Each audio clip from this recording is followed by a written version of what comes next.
have a lobster. Dahil meron tayong mga space ng sita ng galing sa ibang planeta. Karon, kasi nanggaling sila na Saudi Arabia. Siyempre dito, diba? Yan yung mga natin magiging lunch nila ngayon ng ating mga VIP.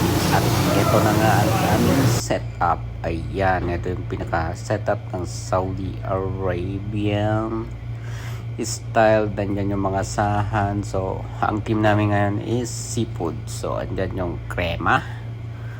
Siyempre may mga krema tayo, mga sweet, at kompleto na lahat ng mga nandyan sa ating hapagkainan sa table ng ating VIP. Ayan. So ayan na nga guys. Ayan. Kung makikita yun, talaga naman napakaganda naman ng ating setup at ating mga garnishing or decoration for the VIP. Ayan.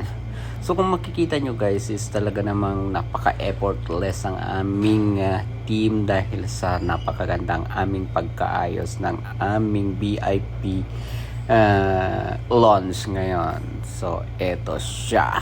Kung magpapansin nyo, iba't ibang mga kamay dyan ang makikita nyo dahil binibideo din nila yan guys. At ayan guys, meron siyang tinatawag na kunafa, cheese kunafa yan. So meron niyang mga konting kolorete. Alam nyo naman kapag mga professional na nagde-design, talaga naman merong madaming kaalaman. At ito yung kanilang salad at kompleto lahat yan.